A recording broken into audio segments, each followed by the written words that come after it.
Slipping, slipping, slipping into the future. Time keeps on slipping, slipping, slipping into the future.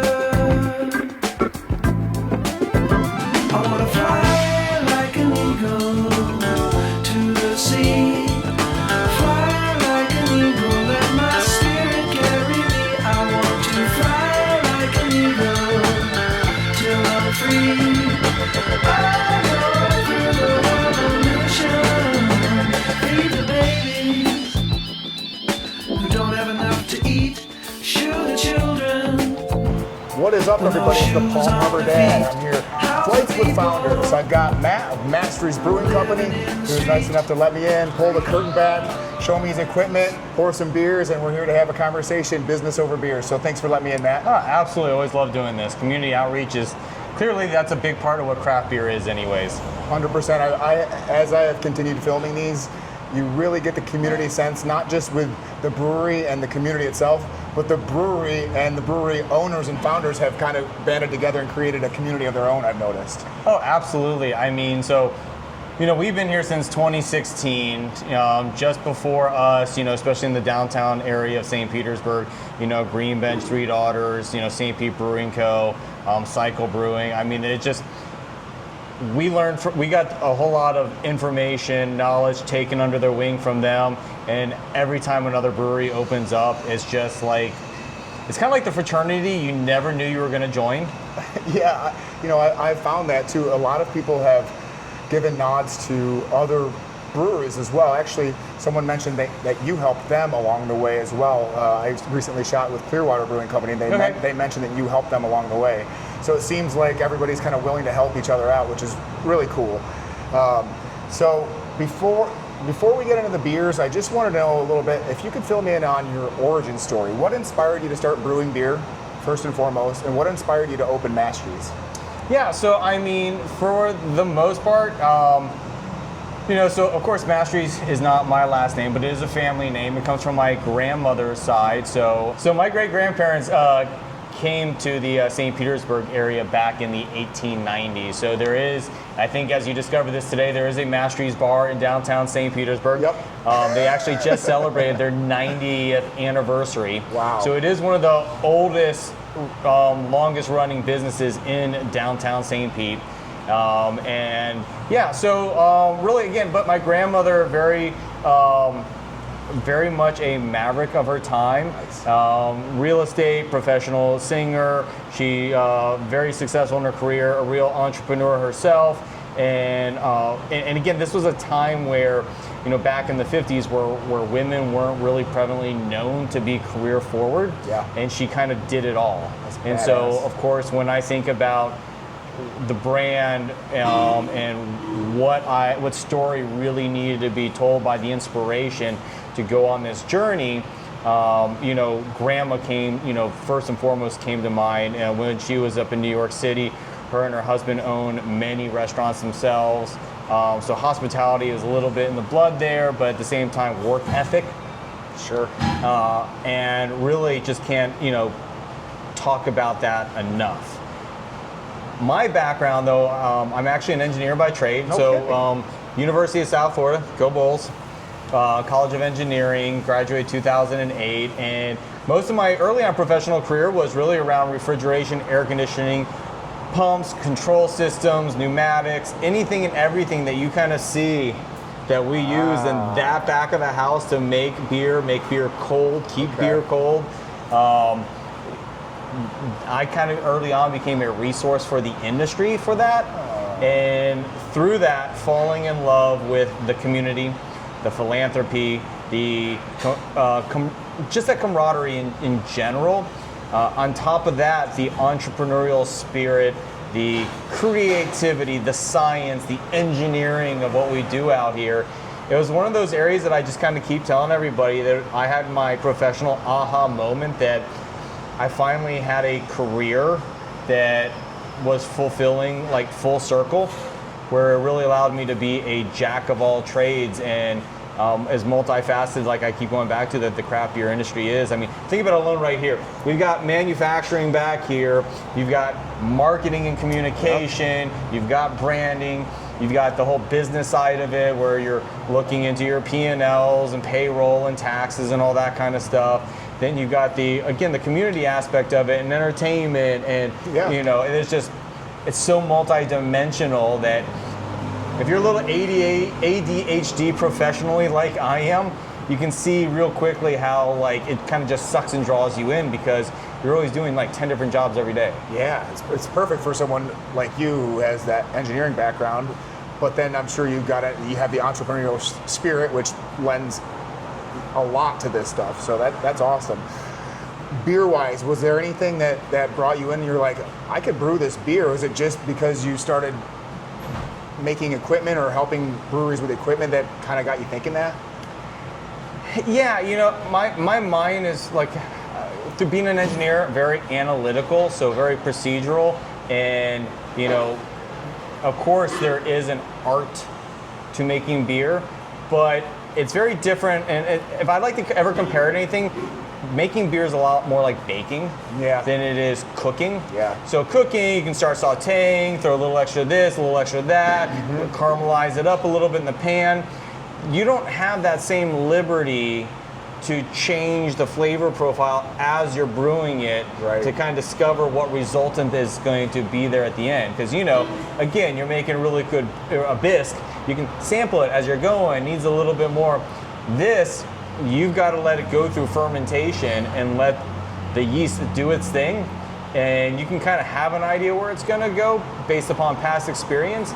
But also, as you know, I mean, SOPs, following, you know, being very set on that standard operating procedure, you've got the volume of grain, the amount of yeast that's going into it, the amount of hops, the water profile chemistry. You put that all together, then you throw the yeast on it at the end, set the temperature. Good luck, little guys. And, you know, where it goes is where it goes. And, you know, it's like baking a cake. It either comes out perfect or you're like, I might be tossing this one. Fortunately, we don't toss them very often. Right. I never thought of that. You don't really know your experiment until the very end, right? Until you actually get to try it, because it's not like you said, you're cooking something, you can try it as you go. You don't know what it's actually going to taste like until you finish. Yeah, and that's why, again, your very first time, you have enough knowledge in what you're doing that you have a feeling where it's going to go. We call that like shooting from the hip. Yeah. But again, you've done it so many times that you're more experienced in it, so you've got good direction. But once you lock in a recipe, it's like boom, you lock it in, and it's copy and paste and repeat, because once you find that one flavor that people love, you need to be able to reproduce it over and over and over. Consistently, it's a system, right? Talk about systems a lot in business, and once you have that recipe, it's a system. So without further ado, I think you need to try a beer here. Yeah, so I got you a little bit more of a fun flair lineup of some of our beers. You said you were a dark guy, so starting off with our Cafe Perez. This is really the base coffee porter that we've done here from day one at Mastry's. We've changed up the coffee partners over the years. So right now we are working with Brisk Coffee Roasters out of Ybor. Nice. This is their Cafe Perez Espresso Roast. So we don't grind the beans either. We use the whole bean. I find that just the acidity isn't as harsh that sometimes you get out of coffee. Okay. But we do cold brew steep it along with fresh roasted cacao as well. So Cafe Perez Espresso Stout? Porter. Cafe Perez Stout. Wait. Cafe Perez Espresso Porter. Coffee porter. All right, let's go. Just call it chocolate coffee porter. Chocolate coffee porter, let's go. Since 2016. I love coffee and I love porter. Like, this is right up my alley. I could drink a 6-pack of this. Yeah, and the mouthfeel, the body, it's not heavy. Dude. It's very clean.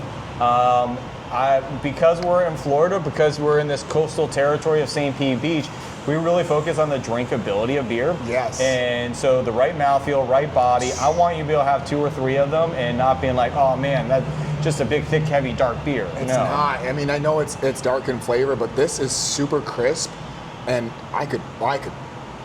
Crushable. Dude, I could crush easily 6 of these. That's a really, really good beer. That's something I would come back for. You know what I mean? Just like, hey, we need to go see Matt because I need some of that porter. Always stock up because we typically have 16 ounce 4-packs. Oh, okay, fair enough. All right. And getting into the next beer, this is a fun beer here. This is our Just Like Old Times Orange Creamsicle. It is actually a sour. Just like Old Times Creamsicle. Yep. And because we actually dropped the acidity down to this really low, but then because of the vanilla and orange that it gets, it back sweetens it. So you've got to get it just hard enough. And for those of you out there, if you ever had a orange creamsicle popsicle, it's just tart enough because that's citrusy, but then you get that vanilla cream center of the popsicle that really like smooths it out. This is a perfect beach beer. Yeah. Like this is excellent, man. I love this. So sits around 4% ABV. Again, another one of those crushable, tangy, refreshing beer styles. Yeah. You don't want to be drinking 9-10% beers on the beach. I mean, especially with the sun and the dehydration, that can be dangerous. Yeah. This is perfect. Every now and then, one after dinner, kind of that nightcap beer, cool. But again, we're about drinking beer. So yeah, I love that. Speaking of drinking beer, this is a great segue into my next question.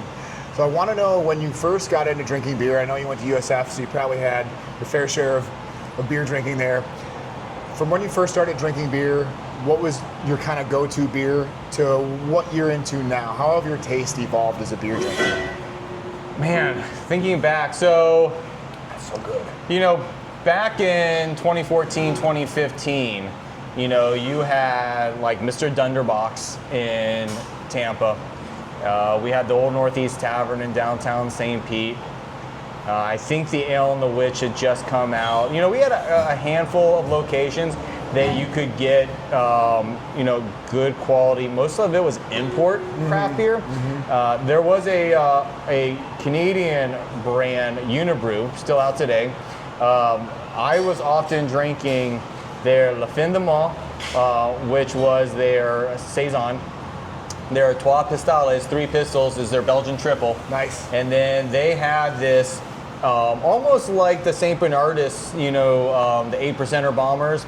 But it was called the Terrible. But it was a full-on bomber that you could find from time to time. But it was like an 8 or 10% imperial stout, and they were just fantastic. Not hop-forward beers. I've never really been a hop-forward beer drinker. I love a good West Coast IPA, very balanced, smooth, easy drinking. But overall, I love what malt and ester phenolic creations you can get from the yeast. Yeah. So I often, go towards, those ambers, those reds, a good hefeweizen. Me too. Again, most of your Belgian beers, your triples, your doubles, your quads. Yeah. Okay. So that's kind of what you're into. That's my now. jam. Yeah. That's where I can just drink those, not think about it. It's great. And they're great food beers too. Yeah. It's important to pair beer with food, I think, too. But man, that creamsicle or whatever what's it called? Just Like Old Times. Oh man, that's really good. So coming into another darker one, but not a stout or a porter, this is a Dunkelweiss. So basically a dark Hefeweizen. Ooh, dark. So what's it called? A Dunkelweiss. Dunkelweiss, dark Hefeweizen. Yep. So just like a Hefeweizen, you're going to get a little clove, a little banana, maybe a hint of that bubble gum.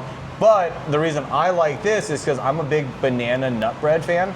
I can taste that. And that's what it comes out to me in my flavor profile. Again, that malt forward, caramelized, cake that you get out of banana nut bread, balanced with, and again, a hint of that nuttiness. Yeah. From the malt. But then you get that clove banana flavor profile. This is absolutely excellent. Yeah. I haven't tasted one that I didn't love so far, so that's you're doing really good. All right, this is a good one because you have some staying power. You've been around for 10 years.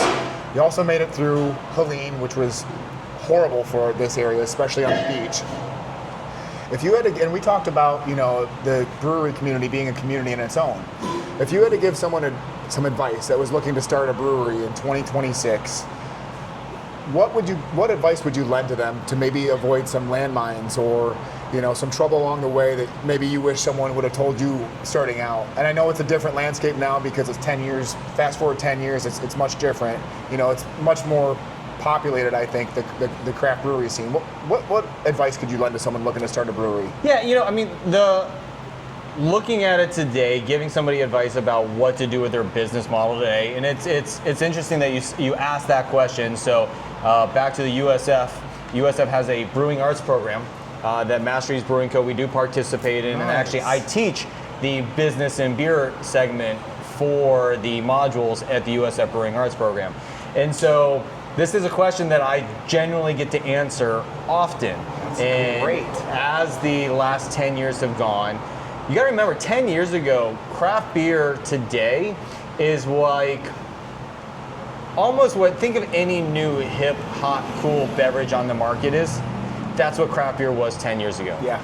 It doesn't matter if it's the seltzers, the THC, the kava, the kratom, whatever is cool out there now that you're like, oh man, have you tried this new? It just hit the market. That's what craft beer was 10 years ago. Yeah. So there was a rush to go, let me experience all this magical new liquid because it never had it in the area before. And truly, the liquid was enough for people to go on that beer journey. Yeah. Whereas today, having good liquid just isn't enough. Right. And when we look back and we talk about Helene and Milton that happened out here last a little over a year now. But before that, we had Irma in 2016. We had a couple of terrible red tide seasons in the Tampa Bay area. Don't forget COVID. Yeah. Not to mention all the bank problems with interest rates and inflation and not going to get into elections and tourism and travel and all the different things that have really basically just changed the tides constantly of what's going on. But COVID really was a big, definitive, changing, pivotal moment in hospitality. And we're going to talk more about hospitality in general than just beer because beer is a huge component of hospitality. Right. And as the evolution has come about, again, going back to if you want to craft beer, you had to go to the source. Yeah. I dare you to go find a restaurant that doesn't have at least 1 or 2 craft beer items in their lineup, whether it's on draft or in cans. Yep. So the journey is not as hard to find it. Right. And because of that, because the products have become more readily available, now the breweries are now more so in those, what else do you have going on? Absolutely. Why else should I come out there? So going back to that component of talking about being in the hospitality industry, when COVID happened, breweries on a whole didn't have a food component. We did. We've owned our kitchen since 2019, so we had the license, so we were able to work with DBPR and our local officials to be in a partial operation. But it was really a weekend thing. We did Thursday through Sunday, and the rest of the days were mainly liquid focused. But because of COVID, we were forced to have our food operations going 7 days a week. Yeah. And nowadays, if you're thinking about opening up a brewery and you and your business model don't instantly have some way to partner with food, entertainment, all the other things that come in line that people want, it's just very difficult to be beer-centric anymore. Yeah, so beer is not enough anymore. No. And I see here, you've got the kitchen, you've got the space for the entertainment, We've got our craft spirits. You've got Nintendo 64. Yep, and a foosball You got table and the foosball. TVs, and we do open mic night, trivia nights, live music on the weekends, markets, a DJ sets on Sunday, so but yeah, before it was if you didn't make good beer right off the bat, people are like, oh well, it's a new brewery, we got to let them Figure it out. evolve. Yeah. Nowadays it's if you're opening, your liquid better be like legit, Yep. on point. Don't put beer on tap that isn't, top-notch quality that you're proud to have your brand behind. But then again, who you are in your community, what you're going to be doing, your partnerships, entertainment, food, and again, whether that means you're going to open up a brewery inside of a restaurant, partner with a restaurateur, or right off the bat, you're going to be putting in both a kitchen and brewery side to tackle it all. Yeah. But then again, as we know, you've got the the non-alcoholic, California style, products that are coming out, and all your vodka sodas, the craft spirit cocktail game, and so on. That it's like I said, it's not enough just to be good at what you do. You got to be diverse as well. Yep, diversity, that's huge. You gotta offer more than just beer. In 2016, you could say, hey, here's beer, it's great, and people flock to you, and it's not the same game anymore. Outside of that, don't open up in a coastal town, especially one that's susceptible to getting flooded. Exactly. Yeah, that must have been tough. All right, this is kind of a good one I want to ask you too. And this is, a lot of people have different answers for this. So let's say someone comes in and they're looking, they're your Bud Light, Coors Light, Mick Ultra drinker. They come in here, they ask for a beer. Are you going to just automatically give them your lightest beer? Or are you maybe going to try to point them towards something that's maybe a level up to try to introduce more craft beer into their life? Yeah, you know what? So this answer is going to be a little bit different depending on who's behind the bar that day, their method. For me, I am one of those, give the customers what they want.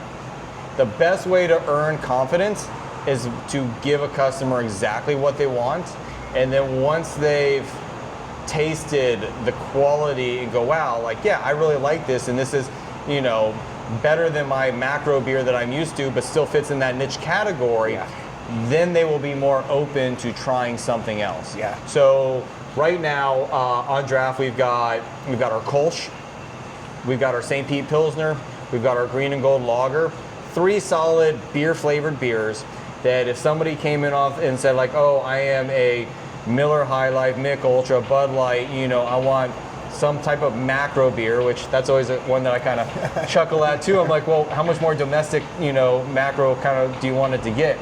But I will always lead and start with that. And then once we start engaging with the conversation, I'll start asking fun questions of what kind of food do you like? What kind of music do you like?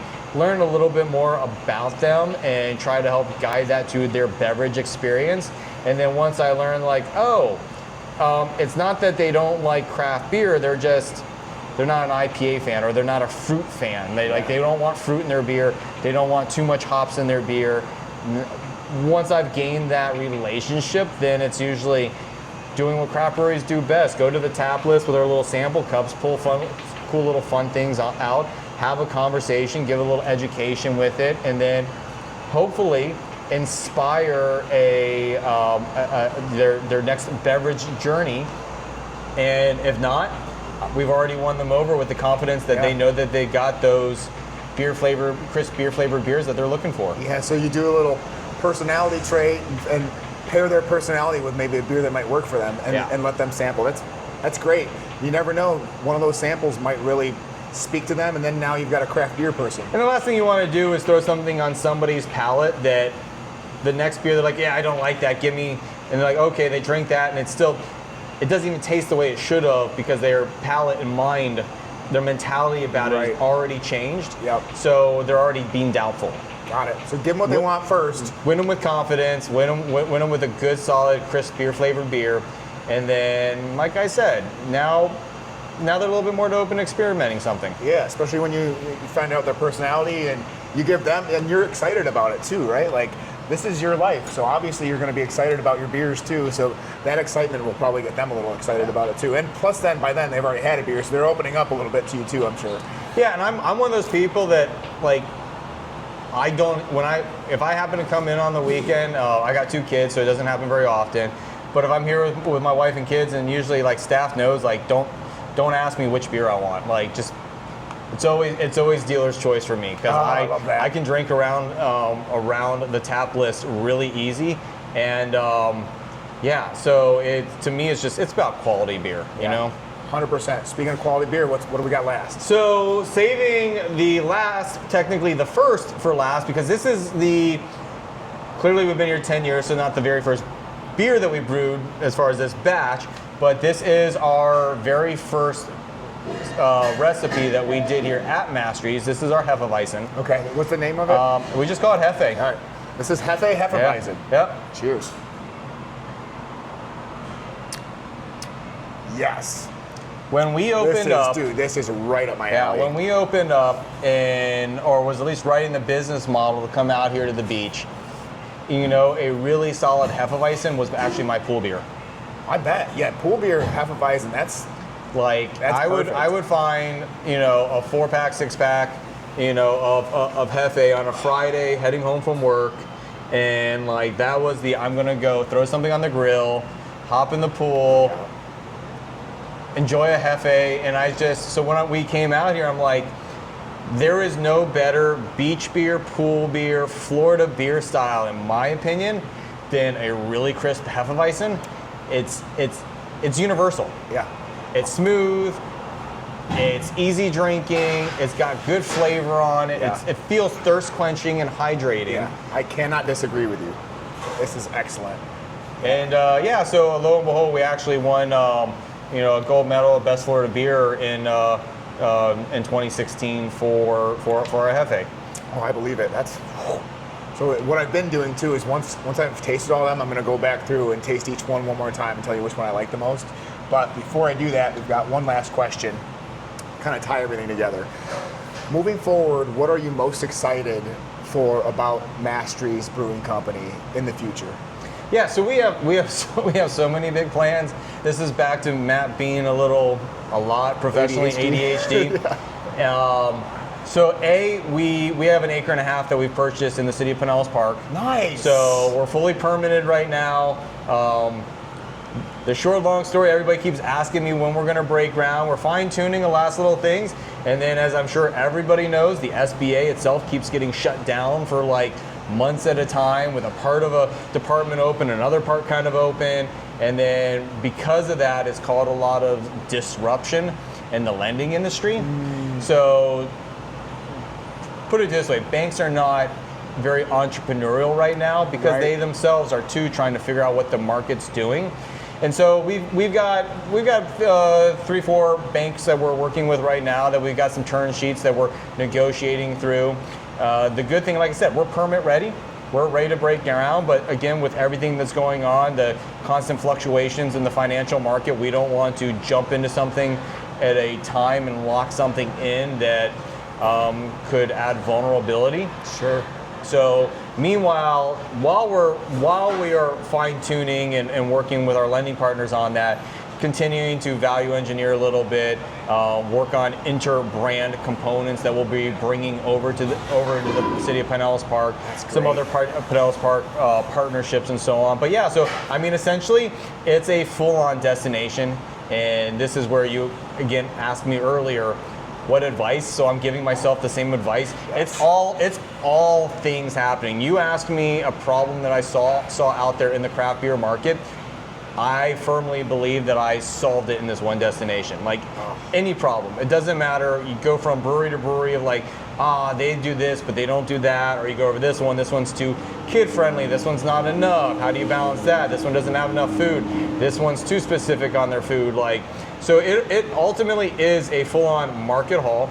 We'll have 15 to 20 provision partners for the culinary experience of things going on.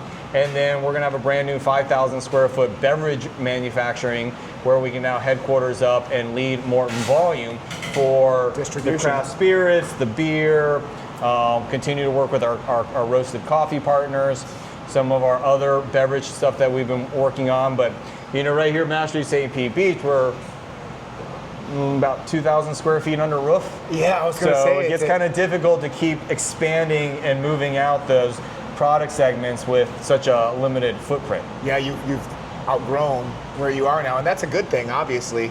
And I think being in Pinellas Park, you're more central in the county too. So you're going to have people from Palm Harbor, you're going to have people from Dunedin, you're going to, you know, because obviously to get to the beach, it's 35, 40 minutes from the north of the county, and you'll probably get some people coming over from Tampa too. So yeah, that's really exciting. So Pinellas Park, maybe sometime in 2026?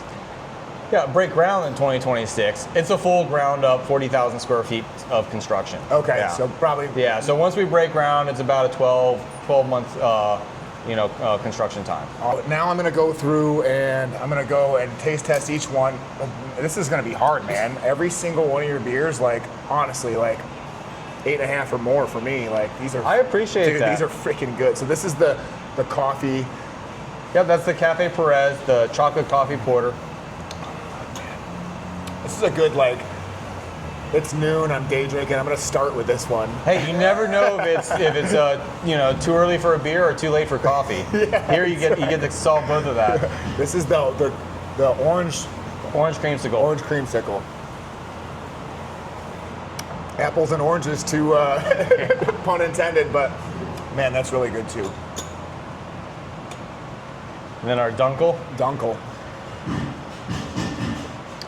God, that's smooth. I don't know. And then this is the Hefe. Oh. I think I gotta go Hefe, dude. Yeah. Hefe all day long. It's smooth.